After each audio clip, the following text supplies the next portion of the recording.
Vamos ver o que diz a palavra do Senhor, no Evangelho segundo o relato de Mateus, capítulo 24, verso 15.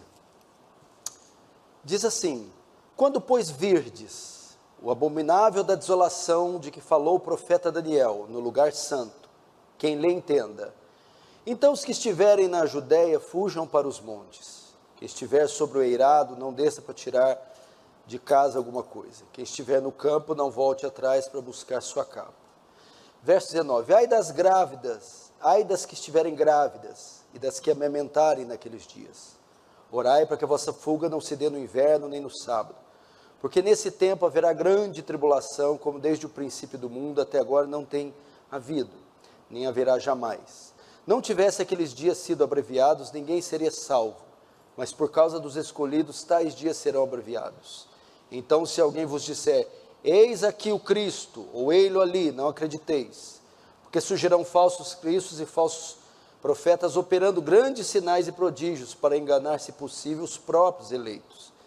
Vede que vos tenho predito. Portanto, se vos disser: eis que ele está no deserto, não saiais.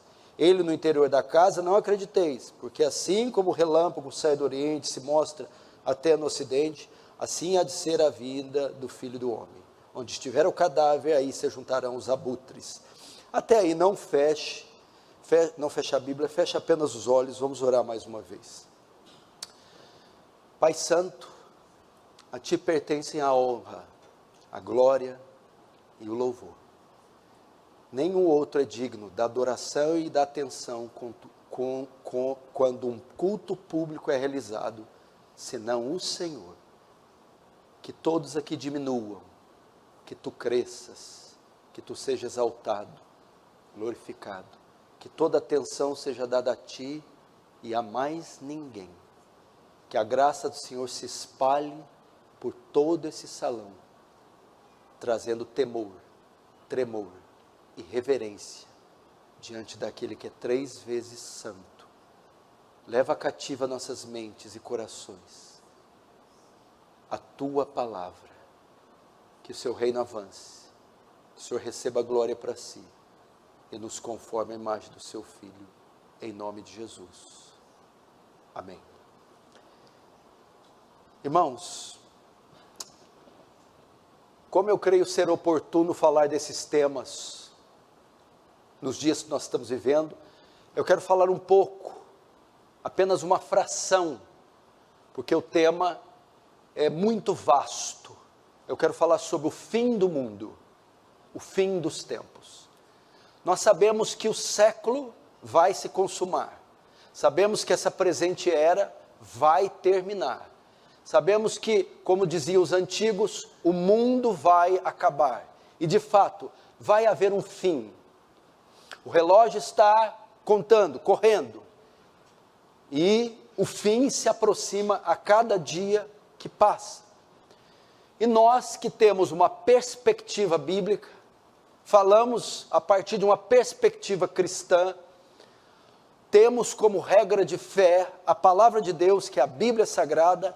Ela menciona inúmeras vezes sobre o fim dos tempos, o retorno de Jesus, a volta de Jesus.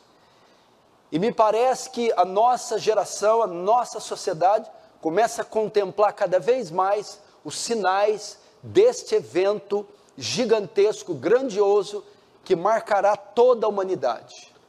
O fim do mundo, o fim dos tempos. E o texto que eu escolhi para falar sobre isso, dos tantos que a Bíblia tem, foi o de Mateus, o sermão de Jesus chamado sermão escatológico, o sermão que fala dos tempos e dos dias do fim. E Jesus tratou isso com os seus discípulos. Eles já conheciam as profecias de Daniel, e eles sabiam que ia haver um fim, e eles indagam, ninguém mais, ninguém menos, ninguém melhor para responder que o próprio Cristo, o próprio Messias. E eles vão perguntar: mestre, quando se sucederão essas coisas? Que sinais haverão da sua volta? Então Jesus, ele não data com precisão o tempo do fim. Muitos foram conhecidos na história por determinar, por datar o dia, a volta de Jesus, e quebraram a cara. Muitos pastores, denominações, ao longo da história da igreja, eles quiseram datar com precisão o dia exato da volta de Jesus. E a maioria deles falharam, porque Jesus ele não precisou, ele não disse a data exata. Entretanto, deixou sinais. Então ele fala isso para os discípulos, ele responde dizendo, a volta, ninguém sabe, mas eu deixo aqui uns sinais. E quando vocês notarem o acontecimento, o cumprimento destes sinais, então vocês saberiam que o fim está próximo. E eu quero falar um pouco com vocês. Dentro dos sinais, para vocês saberem um pouco sobre escatologia, escatologia é a doutrina que estuda o fim dos tempos. Na escatologia há duas categorias de sinais da volta de Jesus. A primeira categoria são os sinais de certeza. Segunda categoria, os sinais de proximidade, de iminência. Primeira categoria de sinais mostraria a certeza que Jesus viria. Quando víssemos esses sinais, teríamos certeza que aquilo que ele falou sobre a sua volta, sobre o fim do mundo, aconteceria. Temos certeza que o mundo vai acabar, que o fim vai chegar, que Cristo retornará. É o que ele tratou nos versículos anteriores aos que eu li. Dos versos 1 ao 14, Jesus está tratando do fim dos tempos. Ele está dando alguns sinais, só que ele dá os sinais de certeza. Quais são esses? É os que nós estamos vendo ao longo dos séculos. Nação se voltando contra nação, reino contra reino, terremotos, pestes, fomes, multiplicar-se do engano religioso. Então esses sinais são sinais de certeza. Então quando nós vemos a pandemia do coronavírus, é um sinal do fim? É um sinal do fim. Que sinal é esse? Pestilências. O fim seria marcado por um período de intensas e sucessivas pestes, pragas, epidemias. O fim seria marcado por abalos sísmicos na terra. Haveria uma quantidade de terremotos em intensidade muito grande, porque ele falaria de terremoto. A terra seria assolada também por fomes. Hoje, quase 1 bilhão de pessoas no mundo passa fome. E isso por causa de inflação, governos totalitários, aquecimentos globais, tragédias na natureza, fome.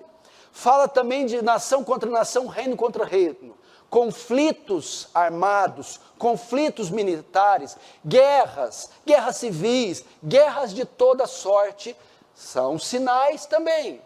E, como eu disse, epidemias.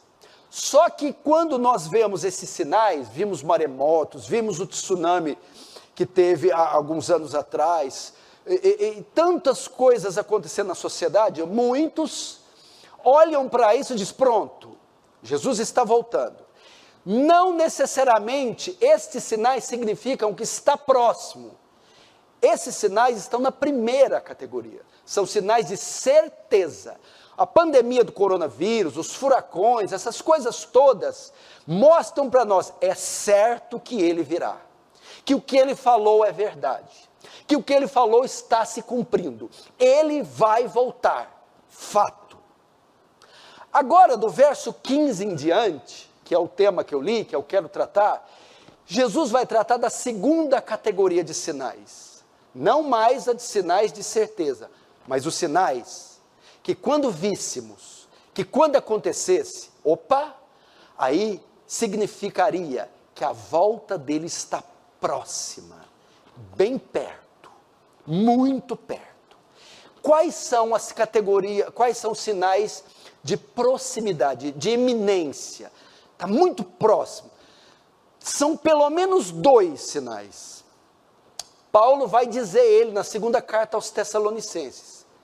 Os Tessalonicenses estavam aflitos, pensando que Jesus já havia voltado. Estava circulando uma carta em Tessalônica e algumas profecias dizendo que Jesus voltou, e os crentes de Tessalônica não viram, ficaram lá esquecidos e não contemplaram a volta de Jesus.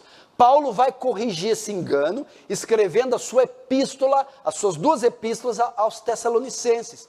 E boa parte da epístola ele trata da volta de Jesus. Aí Paulo vai dizer o quê? Ninguém se engane. Isso não acontecerá antes que... Isso não acontecerá o quê? O que não acontecerá? A volta de Jesus não pode acontecer antes que 2 sinais vão preceder ela. Aí Paulo vai dar os 2. Antes que venha a apostasia e se manifeste o homem do pecado.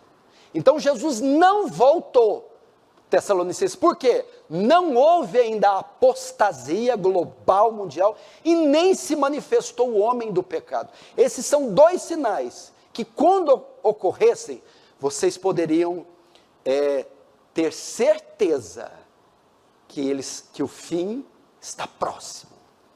Que sinais são esses? E aqui Jesus vai tratar dos 2, mas vai dar mais ênfase em um: a manifestação do homem do pecado. O que é isso?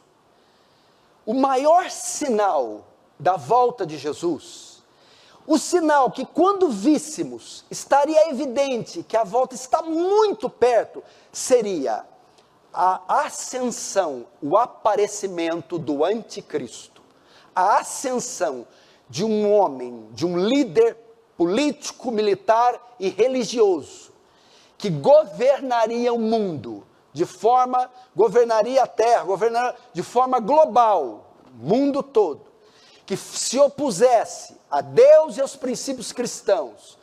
Quando este homem, que é o sinal de iminência, aparecer no cenário mundial, então nós teríamos certeza, estaríamos certos que o fim está bem perto. E é o que Jesus vai tratar aqui. Ele vai começar a falar a segunda categoria de sinais, verso 15: quando pois virdes o abominável da desolação, que falou o profeta Daniel, quem lê entenda, até aí. Quando virdes o abominável da desolação, de que falou o profeta Daniel.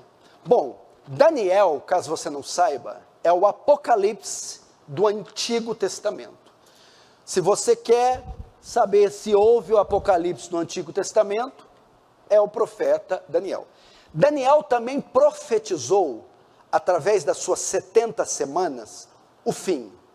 Profetizou períodos que dariam até o tempo de Jesus. Mas também viu o fim do fim. Ele profetizou também o final e a consumação de todos os séculos. O tempo do fim, o fim do mundo. E Daniel, ele faz uma profecia dizendo que quando vocês vissem isso, saberiam que o fim está próximo. Qual é? Quando vocês verem o abominável da desolação no lugar santo, opa, está próximo o fim. O que seria o abominável da desolação no lugar santo? Lugar santo aqui fala do templo, o famoso templo de Jerusalém, o de Salomão, que foi destruído, reconstruído pelos os judeus que voltaram do cativeiro e agora restabelecido por Herodes. Quando vocês vissem algo abominável dentro do templo que é sagrado, vocês saberiam que o fim está próximo. E como essa profecia pode ser vista? Pelo menos de 3 formas. Primeiro, ela se cumpriu quando Antíoco Epifânio, no século II antes de Cristo, invade Jerusalém, toma o templo, ele ergue um altar lá e profana o templo, oferecendo vísceras de porcos. O porco é um animal imundo, impuro para o judeu. Então Antíoco Epifânio entra no templo e profana. Quando vê o abominável da desolação, ou quando virdes algo profano dentro do templo, vocês saberiam que que o tempo está por fim. Então se cumpriu primeiramente no século II a.C., quando esse rei entra e profana o templo oferecendo porcos. Segundo se cumpre quando o general Tito invade Jerusalém, no ano 70 depois de Cristo, e destrói a cidade e o templo. Mas Daniel vê mais adiante o cumprimento dessa profecia na terceira fase, na fase final. Quando vocês virem algo abominável dentro do templo, vocês vão saber que é o fim. O que é algo abominável? O templo foi destruído no ano 70, nunca mais vai ser reconstruído. Lá em 2 Tessalonicenses, Paulo diz que vai se levantar o filho da perdição, de modo que ele vai se assentar no templo, reivindicando, arrogando ser o próprio Deus. Como é que ele vai sentar no templo, se o templo está destruído? Aí é que entra a escatologia dispensacionalista. A nossa escatologia é amilenista, depois eu te explico o que se trata. Ela entende o quê? Que o terceiro templo, que o templo vai ser reconstruído lá em Jerusalém, por isso aquele conflito entre judeus e palestinos, árabes, o tempo todo, por aquele pedaço de terra para ser reconstruído. Então o anticristo se levanta no poder, invade Jerusalém, toma o templo e vai fazer a adoração, capital da adoração mundial a partir dali. O que Paulo quer dizer então? Pastor, se Antíoco Epifânio entrou no templo, Tito destruiu o templo, por que então a última profanação não vai ser no templo? Presta atenção. Quando o templo é destruído no ano 70, ali Jesus está pondo fim na ordem levítica, na ordem sacerdotal, na ordem cerimonial. Acabou rituais, acabou o judaísmo, acabou a guarda de dias, dieta de alimentos, acabou o sacrifício animal, tudo foi cumprido em Cristo, acabou. Agora se instaura uma nova etapa. A igreja do Antigo Testamento passa o bastão para a igreja do Novo. A igreja do Antigo, formada só de judeus. A igreja do Novo, judeus e gentios se unem. Agora é o tempo da igreja. De modo que o termo grego de 2 Tessalonicenses para templo, quando fala, e o filho da perdição se assentará no templo, a palavra grega é naos. Paulo, em todo o Novo Testamento, quando usa a palavra naos, ele está querendo dizer igreja. Igreja. Então, qual é o maior sinal da volta de Jesus? É quando o anticristo aparecer, se erguer, tomar o poder, e quando ele tomar o poder da igreja, quando ele liderar a igreja, quando ele se disser Senhor da igreja, quando a maioria dos cristãos do mundo todo, os cristãos falsos, os cristãos apóstatas, darem a ele adoração, reconhecerem ele como um representante de Deus, então, esse é o maior sinal. Quando virdes o abominável da desolação, o anticristo no lugar santo, tomando o controle da igreja de Cristo, assumindo a liderança.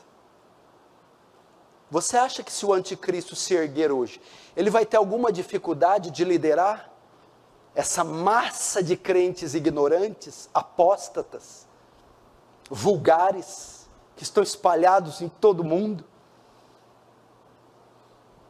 Esse é o maior sinal, a ascensão de um governo mundial, de um líder mundial, com poderes políticos, militares e religiosos, que vai governar o mundo com tamanho inteligência, poder, controle mundial, controles plenos. E pior, quando ele dominar, controlar, governar o mundo inteiro, vai se declarar Deus e vai exigir adoração a si próprio. Mas é falso, é anticristo. O que é anticristo? Anticristo significa duas coisas. Anti é, primeiro, no lugar de Cristo. Vai se assentar no lugar de Cristo, querer ser Cristo, tomar o lugar de Cristo. E anticristo é contra Cristo. A Bíblia será um livro proibido na época do anticristo. A menção ao verdadeiro Cristo será proibida. A adoração ao verdadeiro Deus, ao verdadeiro Cristo, será proibida, serão proibidas. Porque ele é contra Cristo, contra Deus, anti-igreja, anticristão, anti tudo que se parece com Deus. Quando virdes isso, veja só, quando virdes isso, o que ele diz? Quando virdes, o verso 15, quando pois virdes o abominável da desolação que falou o profeta Daniel no lugar santo, o anticristo tomando o poder da igreja. Quem lê entenda, verso 16, então os que estiverem na Judeia, fujam para os montes. Quem estiver sobre o eirado, não desça para tirar de casa alguma coisa. E quem estiver no campo, não volte atrás para buscar sua capa. Esse texto se aplica tanto para a época de Jesus, o ano 70, como também, se tratando de uma mini escatologia, também ele se aplica para os nossos dias. Quando ele fala aqui, ele está dirigindo essa palavra para judeus, que diz que Jerusalém seria sitiada, cercada, e haveria guerra e uma chacina contra os judeus. E este seria o sinal para eles, que a perseguição viria. Então, Jesus diz para eles, fujam, se protejam, porque essas coisas seriam sinais que uma intensa perseguição viria contra vocês. Para nós, e de fato houve, o historiador Eusébio diz que esses judeus se refugiaram na Pérea, quando houve essa chacina em Jerusalém.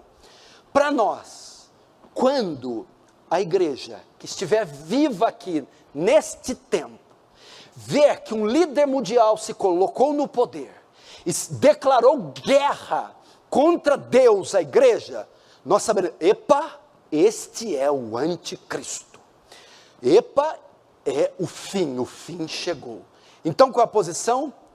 Se preparem. São termos, quando ele usa assim, ó, quem estiver na Judeia, fuja para o monte, quem estiver sobre eirado, não desça, quem estiver no campo, não volte atrás. Se preparem. Igreja, se prepare para o fim. Cristãos, se preparem. Estes sinais servem para quê? Para que servem? Quando você está indo para uma viagem na rodovia, para que as placas servem? Advertência. As placas estão te conduzindo para você fazer uma viagem segura. Reduz a velocidade, passagem de nível sem barreira, curva acentuada à direita. Sinais para você se preparar. Estes sinais não estão aí para matar nossa curiosidade.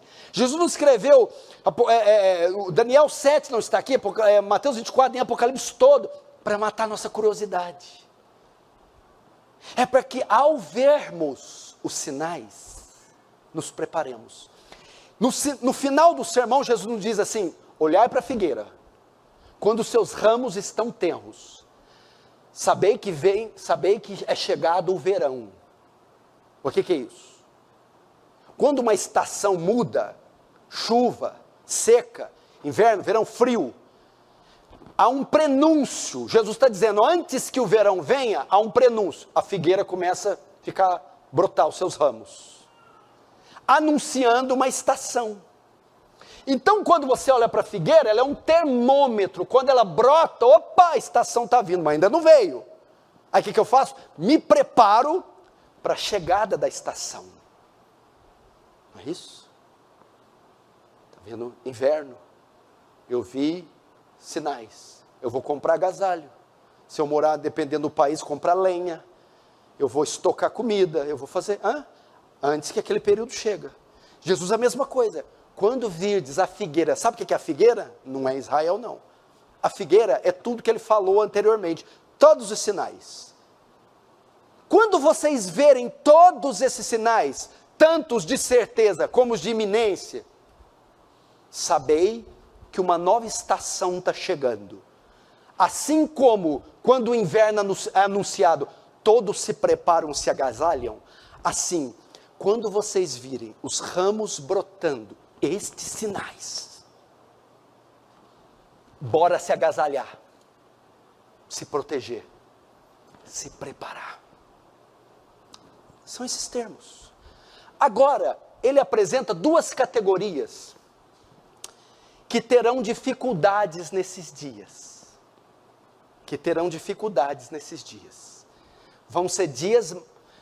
Tá, você está falando para se preparar para quê? Calma, vou te falar para quê. Mas ele diz que nesse período aqui, duas classes de pessoas vão ter mais dificuldade que as outras. Primeira, as grávidas... Não, primeira, isso, as grávidas, verso 19.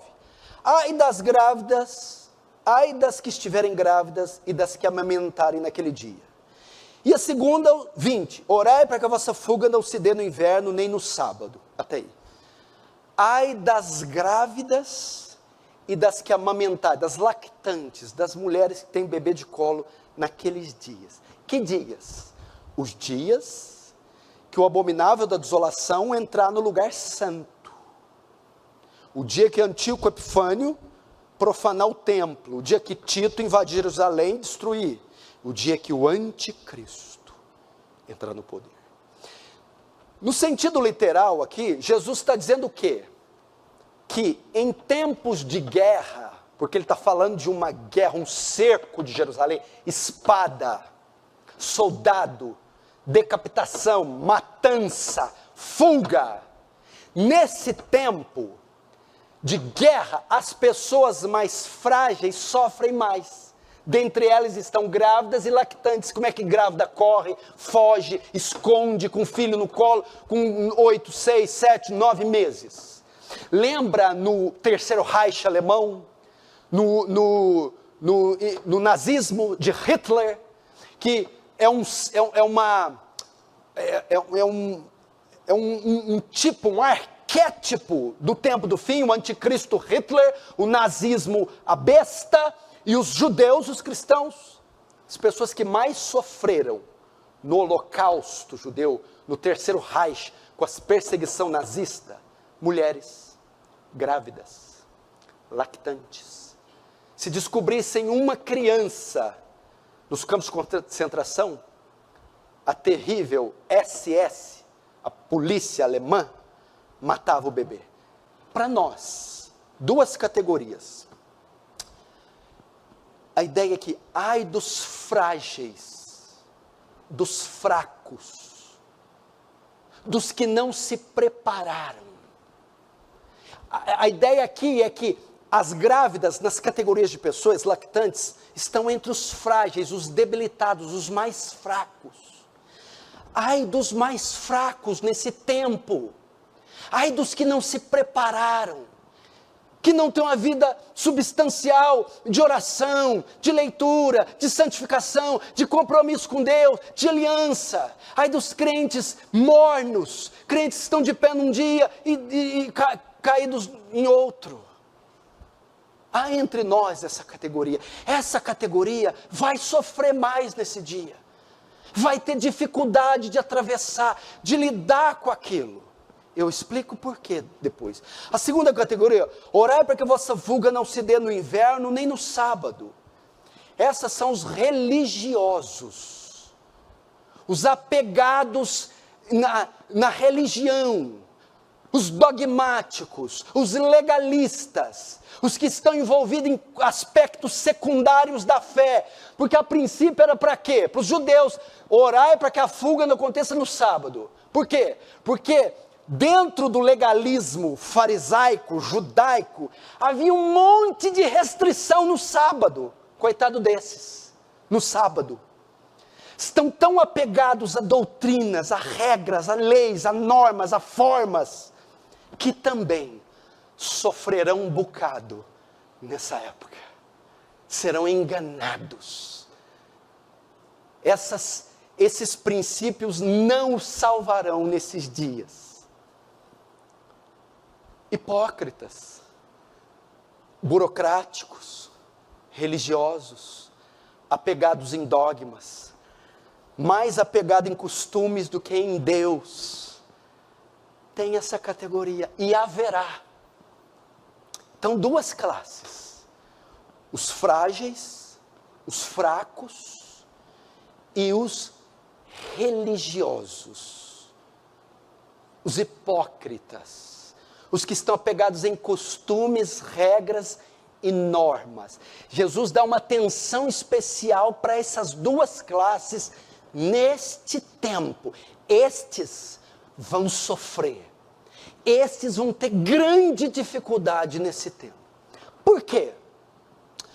Jesus faz isso depois que eu vir o abominável da desolação no lugar santo. Eu tenho que ter essas atitudes. Verso 21.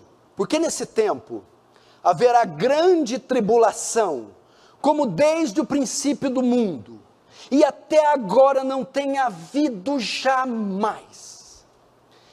Jesus menciona aqui o que todos conhecem na esfera cristã.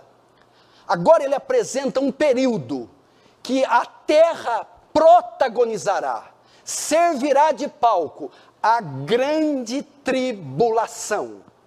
A grande tribulação. O que é isso? É um período de tão grande perseguição, de tão grande atrocidade, como nunca vimos e nem veremos na história da terra. Vamos lá. Agora, quando se dá a grande tribulação? Muitas pessoas dizem, a igreja não passa a grande tribulação. A grande tribulação vai se dar depois do arrebatamento. Primeiro Deus arrebata a igreja e depois vem a grande tribulação. Não é verdade. Vamos lá, para você entender. Daniel profetiza 70 semanas. 70 semanas. A última semana, a 70ª, ela está destinada para o fim dos tempos. Só que Daniel diz que a última semana é dividida no meio, 3,5. Qual que é a metade de 7? 3,5. 3 dias e meio, 3 anos e meio, é a ideia que Daniel dá. Então ele diz que a última semana é partida no meio. A primeira metade é destinada a um tempo, a segunda metade a outro tempo. Na nossa visão escatológica, em qual semana de Daniel nós estamos? Nós estamos exatamente neste dia agora, 10 de julho de 2021, na 70ª semana de Daniel, na última. Estamos na última.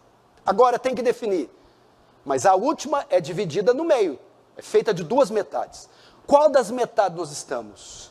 Nós estamos na primeira metade da última semana. É o chamado período do milênio, destinado à igreja. Não é milênio literal, não é 1000 anos literal, que o Apocalipse é alegórico. Não se interpreta o Apocalipse de forma literal, é alegórica. Então nós estamos na última semana, na primeira metade, no milênio. Para que serve o milênio? O milênio é destinado ao avanço do reino, à expansão da igreja, à pregação do evangelho, atravessando fronteiras, missões transculturais, é o avanço do reino.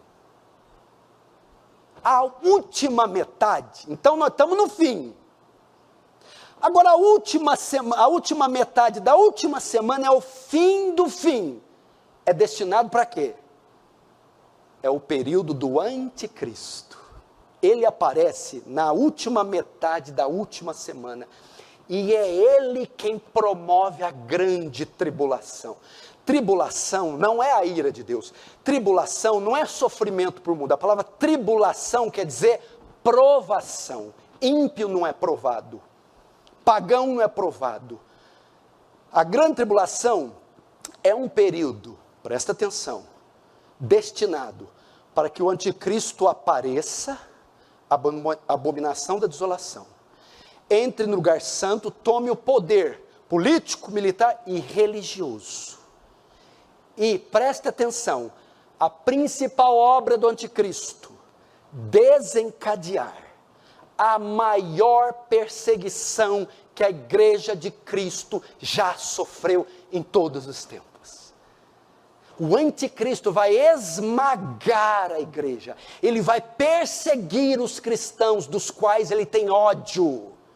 Como eu disse, ele vai odiar Cristo, vai odiar o livro de Cristo, a Bíblia, vai odiar a casa de Cristo, a igreja, vai odiar o Pai de Cristo, Deus, e necessariamente vai odiar os filhos de Cristo, eu e você.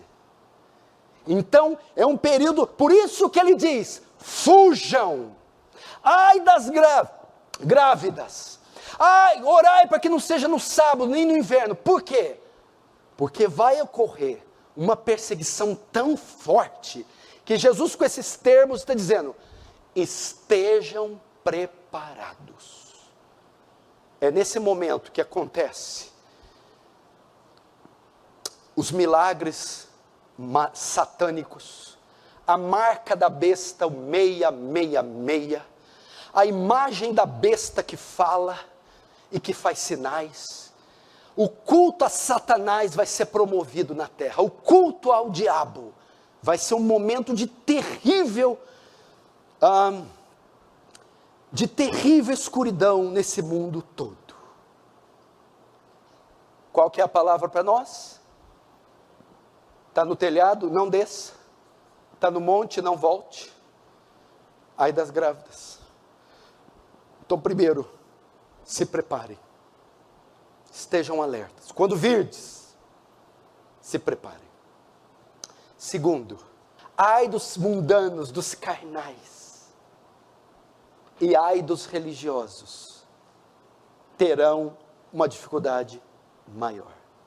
Pastor, eu não concordo com a visão que a igreja estará aqui.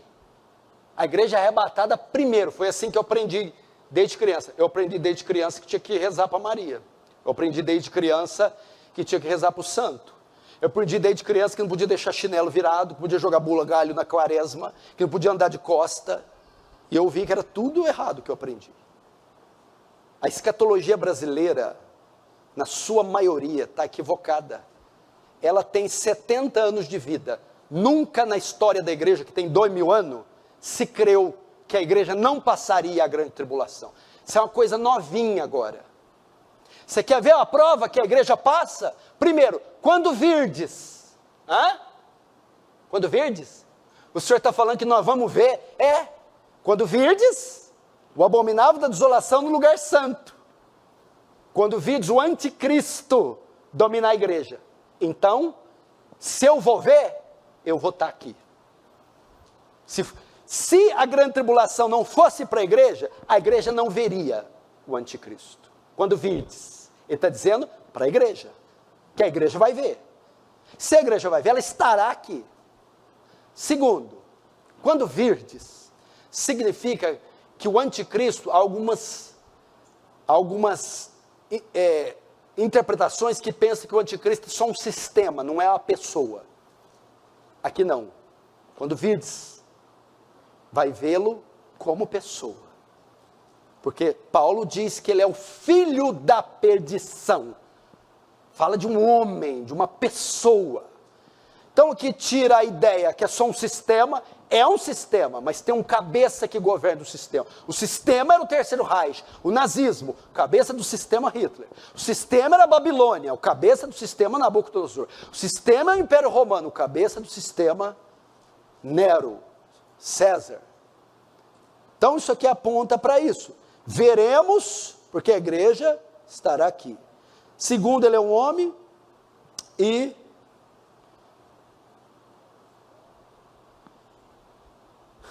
o arrebatamento ocorre depois da tribulação.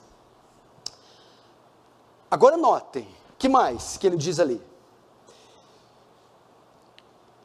Ele vai mostrar agora a intensidade para falar que eu não estou brincando. Aí vocês ficam falando, o pastor Paulo pega pesado. Não, não, é o seu Senhor. Eu só estou multiplicando o que ele está falando. Ó, veja, eu vou só ler. Eu não estou interpretando, eu só estou lendo. Verso 21. Porque nesse tempo haverá grande tribulação, como desde o princípio do mundo até agora não tem havido. É pouca coisa isso? Até aí. Até agora não houve um período assim. Agora ele vai mais longe. E nem haverá jamais. Ele está falando que este é um período destinado, o qual a terra nunca viu e nunca mais verá. Agora ele vai em um grau máximo ainda, olha o verso 22. Não tivesse aqueles dias sido abreviados, ninguém seria salvo. Mas por causa dos eleitos, dos escolhidos, tais dias serão encurtados. Sabe o que é a ideia aqui? A última semana dividiu no meio, né? A primeira semana é o tempo da igreja. Quanto tempo faz já? A primeira metade da última semana. O período da igreja começou quando? Com a primeira vinda. Quanto tempo faz Jesus veio a primeira vez? 2000 anos. A primeira metade durou 2000 anos. Já pensou se a segunda metade, o tempo do anticristo, durar mais 2000? 2000 anos de anticristo. Aí o que Jesus disse? Se aqueles dias não fossem diminuídos, que dias? A última metade da última semana, a grande tribulação, o período do anticristo, a perseguição da igreja, vai ser tão intensa, vai ser tão cruel, que se o Senhor não tivesse diminuído nenhuma carne, nenhum homem se salvaria. Mas por causa dos escolhidos, que escolhido? A igreja não vai estar aqui, não dizem os especialistas. Mas por causa que a igreja estará aqui, por causa dela, eu encurtei esses dias. Como você consegue interpretar esses dias aí? Eu gosto muito da Segunda Guerra, eu gosto muito dos mártires do Coliseu, e pensa, eu já vi cada coisa contra a igreja, tão feroz, tão cruel, mas isso aqui vai fazer Hitler ser uma criancinha. O anticristo será tomado de uma fúria insana contra a igreja. Esse é o período destinado para ele. Aí Jesus fala o que para nós?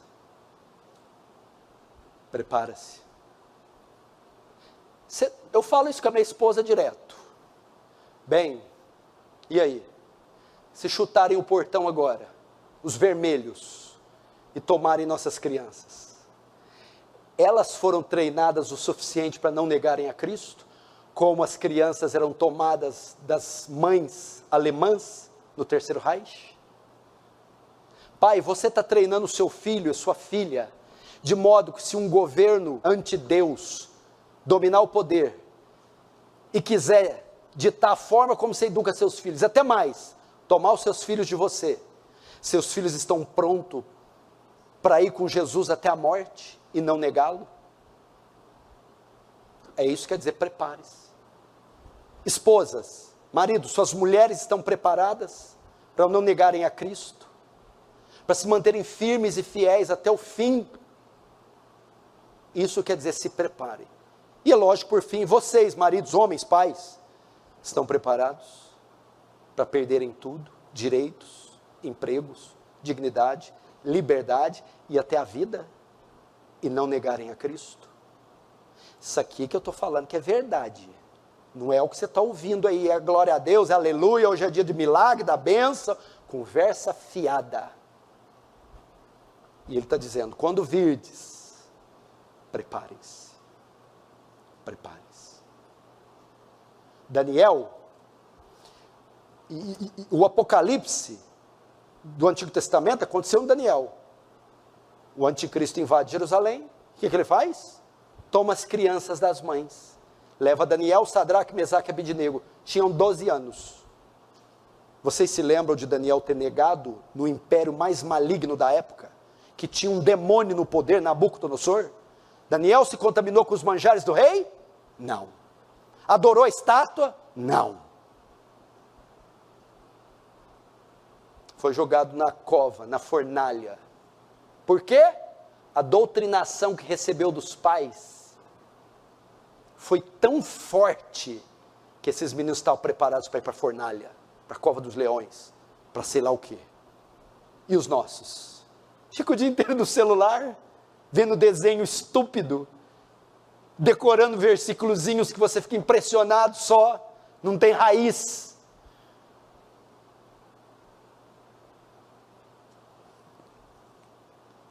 Nós temos que ensinar isso, gente. E outra, vou te falar mais, sabe qual o século que mais morreu cristãos, que mais teve mártires? O 20 e o 21. Tem gente sendo executada aí hoje no mundo, por ser cristão.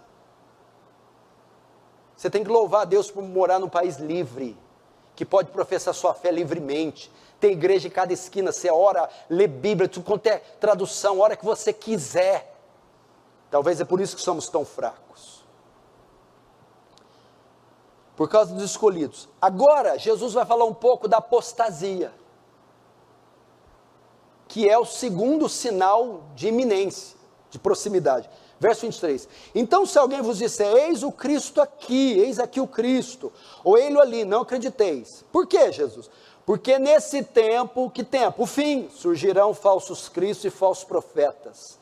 Olha o que os profetas vão fazer, você que gosta de milagre, ó, operando grandes sinais e prodígios para enganar, se possível, os próprios eleitos. Para vocês que gostam de milagre, aqui ó, o que Jesus está dizendo? Que este fim, a segunda categoria de sinais, que fala de sinais de proximidade, diz que o mundo seria marcado por uma explosão de engano religioso, falsos profetas, mentirosos, heresias. Quando fala apostasia, você pensa no fechamento de um monte de igreja. Apostasia, as igrejas tudo fechando. Não, apostasia é a igreja abrindo, mas falsa. É mais ou menos assim, ó. Vamos entender que o abutre, o urubu é o anticristo, ok? Aonde que o urubu desce? Terreno limpo? Com pinho-sol, cheirosinho? Aonde que o urubu desce? Fala para mim. Na carniça. Para o anticristo vir, o campo, o cenário tem que estar como uma carniça. Ou seja, a apostasia é o terreno fedorento, pútrido, onde o anticristo virá, descerá. Então precisa do terreno primeiro, ou seja, o urubu não desce no terreno limpo, precisa ter um terreno, corpos em decomposição para ele descer. O anticristo, para vir no poder, o terreno, o que é isso? Engano, porque ele não pode vir no poder com tanta gente crendo na verdade, concorda? Porque ele é o rei da mentira. A mentira tem que estar instalada mundialmente, o engano religioso, para então ele vir. É o que Jesus está dizendo. Eis Cristo ali, não acrediteis, porque surgirão falsos cristos, falsos profetas, que farão prodígios para enganar. Olha, aqui também fala da intensidade do milagre. Se possível, até os escolhidos, o povo de Deus. Vai cair o queijo. Até o povo de Deus vai ficar impressionado com os sinais, a retórica, a oratória desses lobos. Se até o povo de Deus vai balançar, imagina os pagãos, quando virem as retóricas, os discursos, os milagres. Vai ser um tempo assim. Grandes sinais e prodígios para enganar, se possível, os próprios eleitos. Agora 25. Ele vai falar a forma da volta de Jesus. Esse é o maior sinal do fim. O terceiro e último maior, a vinda de Jesus. Verso 25. Vede que vos tenho predito. Portanto, se vos disserem, eis que ele está no deserto, não saias. Ou ele no interior da casa, não acrediteis. Porque assim como o relâmpago sai do oriente e se mostra até o ocidente, assim será a vinda do Filho do Homem. E onde tiver o cadáver, aí se juntarão os abutres. A ideia aqui é que eles vão declarar que o anticristo é Cristo. Ou vão dizer que Cristo já retornou. Cristo vai corrigir. Não acredite nessas falsas aparições de Messias. Lembra do Henri Cristo? Meu pai achava que era. E tinha gente que seguia. Você vê, né? Tem bobo para tudo nessa terra. Não acredite nessas falsas aparições, nesses falsos apóstolos, falsos messias, porque o Messias verdadeiro, quando vir, a terra vai parar. Vai ser como um relâmpago no ocidente, do ocidente e oriente. O que é isso? Todo mundo vê, quem está perto, quem está longe, de noite, de dia, todo mundo vê, todo olho verá. Será uma volta que simultaneamente todos verão. E quando ele usa o termo, onde estiver o cadáver se juntarão os abutres, significa que os abutres conseguem enxergar um cadáver de longe. Então, tantos de longe quantos de perto contemplarão a volta de Jesus. Não se engane. Tem alguém falando que ele está aí? Que ele apareceu? Que ele se manifestou? O próprio anticristo vai dizer, não. Então, veja só, e agora ele vai mostrar vai falar um pouco aqui da tribulação, do arrebatamento e da volta de Jesus. Vai confirmar o que eu falei, que o arrebatamento é depois da grande tribulação, a igreja passa a grande tribulação e Cristo volta depois. Outra coisa, não existe arrebatamento e volta, é um ato único. Jesus arrebata a igreja no mesmo momento que ele volta. Ok, o arrebatamento não é secreto, porque ele é junto com a volta, e ele é depois da tribulação. O dispensacionalismo não, o arrebatamento secreto, arrebata a igreja, antes da tribulação, aí vem o anticristo, e a grande tribulação. No final da grande tribulação, aí Jesus volta, já arrebatou a igreja, volta, e destrói o anticristo. Não. Quer ver como? Eu não preciso interpretar, só ler, verso 29. Logo em seguida a tribulação, então está falando do evento, em seguida, depois da tribulação, o que acontece? O sol escurecerá, a lua não dará sua claridade, as estrelas cairão do firmamento, e os poderes do céu serão abalados. Então, o que acontece depois da tribulação? Aparecerá no céu o sinal do Filho do Homem, e todos os povos da terra se lamentarão, e verão o Filho do Homem vindo sobre as nuvens do céu, com poder e muita glória. Então, até aqui todo mundo acredita, que Jesus vai voltar, vai. Volta depois da tribulação, volta. A volta como vai ser? Vai ser uma volta, com os corpos celestes sendo abalados, a terra, que é o embaixador de Cristo, ela vai anunciar a volta dele, os corpos celestes vão se abalar, as estrelas cairão do seu firmamento, todas as águas, os mares anunciarão que o Salvador, o seu dono, o seu Redentor está regressando. Então vai ser um tempo de abalos sísmicos, de abalos celestes, lua se escurecendo, estrelas caindo do céu, sinais na terra, no mar, nos céus, anunciando a volta de Jesus. Aí ele volta, e o que ele faz? 31, e ele enviará os seus anjos com grande clangor de trombeta, os quais reunirão seus escolhidos 4 ventos. O que é isso? Arrebatamento. No mesmo momento que ele volta, ele reúne os escolhidos 4 lugares do mundo, para os tirar daqui. Quando? Depois da grande tribulação. O que se dá aqui? O fim do fim. Jesus volta. A salvação da igreja perseguida qual é? Duas coisas: martírio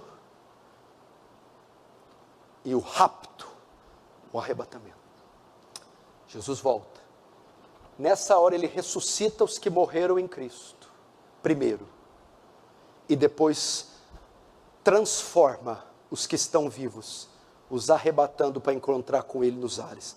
Mortos e vivos, transformados, encontrando com Cristo na sua segunda vinda.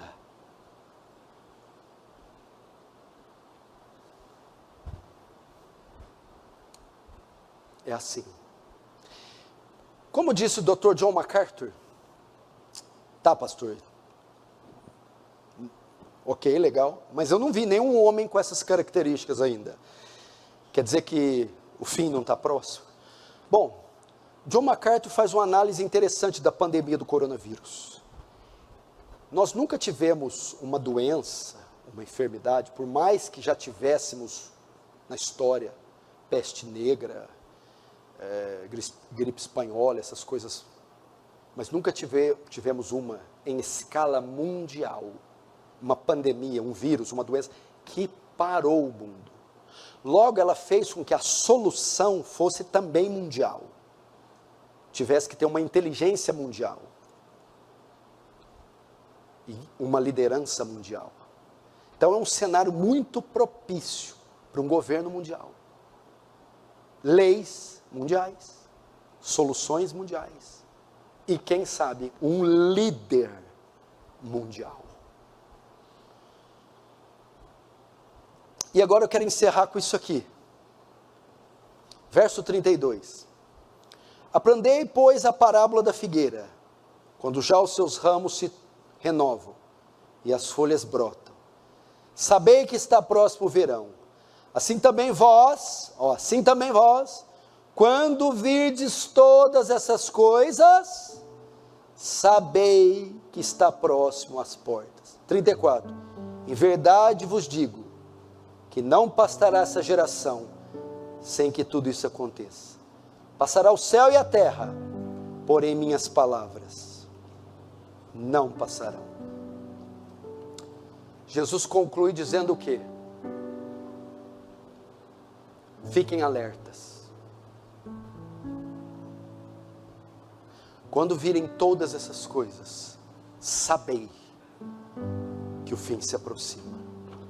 Ô igreja, é tempo de sermos igreja. É tempo de renunciar ao mundo, às vaidades, aos pecados. É tempo de gastarmos mais tempo com oração, com a palavra. Abandonar os pecadinhos de estimação. É tempo de sair para pregar o evangelho com tanta gente morrendo sem Jesus. É tempo de sermos sal da terra e luz do mundo. Quanta coisa para fazer.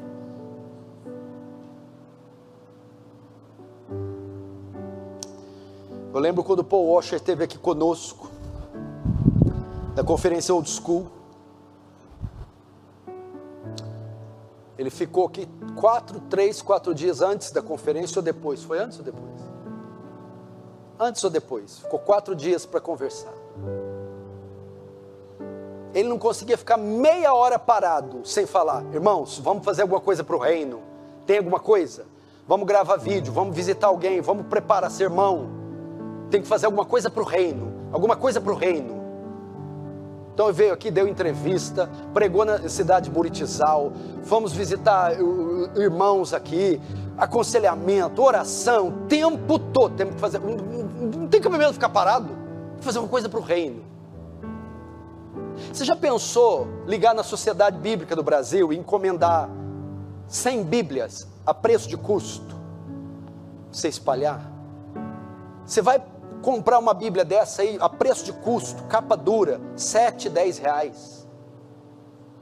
Faz um estoque na sua casa. Precisa distribuir Bíblia. Manda imprimir folheto, põe na tua loja e dá para o cliente toda vez que ele sair. Faz uma lista de todo mundo que você conhece presencialmente, você tem contato físico. Faz essa lista e cola no teu quarto, ou no seu quartinho especial lá, e ora para a conversão delas. Pega e-mail, começa a mandar para dezenas dos seus contatos, links de pregação, textos evangelísticos, não sei. Pega o seu WhatsApp, os seus contatos, grave áudios, faça algo. Propõe uma semana de jejum para a sua santificação, para a harmonia do seu lar, o casamento se restaurar, para os seus filhos ímpios se converterem. Faça isso. Ou o texto não é urgente? Eu não li algo urgente? Eu estou pondo o peso que é devido ao texto. O texto fala de algo grave. Reflita na sua vida, nos seus sonhos, como você está conduzindo, porque o fim está próximo. Achará fé na terra o Filho do Homem quando voltar? Lembra da parábola das virgens nécias e das prudentes? Quando o noivo voltar, vai encontrar suas lamparinas com azeite? Repense a sua vida. Para aqueles que têm mais de 40, 50, dá para separar esse restinho para o Senhor de vida?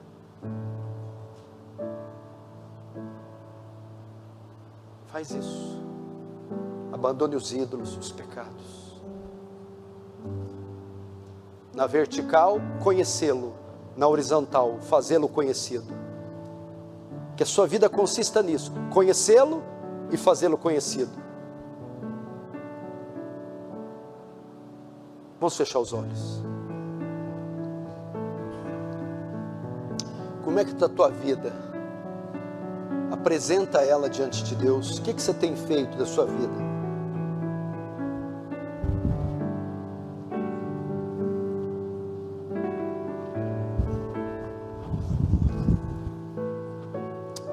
Fala com Deus. Deus está dirigindo para confessar seus pecados. Confesse. Deus está te chamando para uma vida nova com Ele. Venha. Deus está te incomodando para ir atrás de algumas almas. Vá. O que o Espírito Santo está falando ao seu coração? Ore. Ore.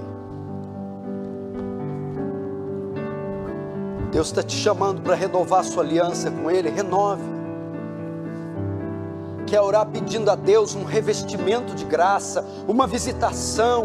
Quer pedir para Deus e dizer: Deus, me dá ânimo, força, coragem, me dá dons, me dá recursos para cumprir a carreira que me foi proposta, para eu não ser infiel à visão celestial. Deus, há tanto para fazer, tanta gente se perdendo, o avanço do mal, o avanço das agendas malignas, a proliferação do engano, a morte física das pessoas, e eu aqui às vezes desnorteado, fraco, oprimido, sem saber o que fazer. Norteia-me, Senhor, dirige-me, Senhor, conduz-me, Senhor, em como eu devo agir, que caminho eu devo seguir, e me reveste de poder. Me falta recursos, me falta força, me falta fé, me falta coragem. Dê a mim, Senhor, dê-me a unção do Teu Espírito, dê-me o poder do